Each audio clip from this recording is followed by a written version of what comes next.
നടി കീർത്തി സുരേഷും ആന്റണി തട്ടിലും വിവാഹിതരായി. ഗോവയിൽ വെച്ച് നടക്കുന്ന വിവാഹത്തിൽ അടുത്ത ബന്ധുക്കളും സുഹൃത്തുക്കളും മാത്രമാണ് പങ്കെടുത്തത്. വിവാഹ ചിത്രങ്ങൾ കീർത്തിയുടെ സോഷ്യൽ മീഡിയ പേജിലൂടെ പുറത്തുവന്നു. ബ്രാഹ്മണ ആചാരപ്രകാരം നടന്ന വിവാഹ ചടങ്ങുകളിൽ തമിഴ് ബ്രാഹ്മൺ സ്റ്റൈലിൽ ഒരുങ്ങിയാണ് വധൂവരന്മാർ എത്തിയത്. തമിഴ് ബ്രാഹ്മൺ രീതിയിലുള്ള വിവാഹം രാവിലെയും വൈകുന്നേരം ഗോവയിലെ മനോഹരമായ അസ്തമയം ആസ്വദിച്ച് സൂര്യനെ സാക്ഷിയാക്കിയും ചടങ്ങുകളും കുടുംബം തരപ്പെടുത്തിയിട്ടുണ്ട്.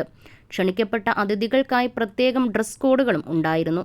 കഴിഞ്ഞ ദിവസങ്ങളിൽ ഹൽദിയും സംഗീതുമൊക്കെയായി വധുവിൻ്റെയും വരൻ്റെയും വീട്ടുകാർ ഗോവയിൽ വലിയ ആഘോഷങ്ങളായിരുന്നു.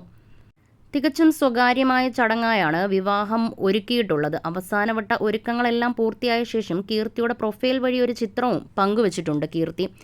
ദീർഘകാല സുഹൃത്തായ ആന്റണി തട്ടിലിനെയാണ് കീർത്തി വിവാഹം കഴിക്കുന്നത്. 15 വർഷമായി ഇരുവരും തമ്മിൽ പ്രണയത്തിലായിരുന്നു.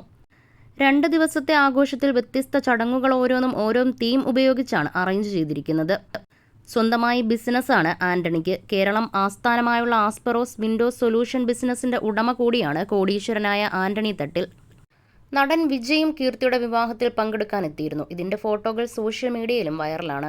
കഴിഞ്ഞ നവംബർ 19-നായിരുന്നു കീർത്തി സുരേഷ് വിവാഹിതയാകാൻ പോകുന്നുവെന്ന വിവരം പുറത്തുവന്നത്. എന്നാൽ ഇതിൽ കുടുംബമോ താരമോ സ്ഥിരീകരണം നൽകിയിരുന്നില്ല. പിന്നാലെ നവംബർ 27-ന് പ്രണയം പൂവണിയാൻ പോകുന്നുവെന്ന വിവരം കീർത്തി സോഷ്യൽ മീഡിയയിലൂടെ അറിയിക്കുകയും ചെയ്തു. കഴിഞ്ഞ 15 വർഷമായി ആന്റണിയും കീർത്തിയും തമ്മിലുള്ള ബന്ധമാണ് ഇന്ന് വിവാഹത്തിൽ കലാശിച്ചിരിക്കുന്നത്.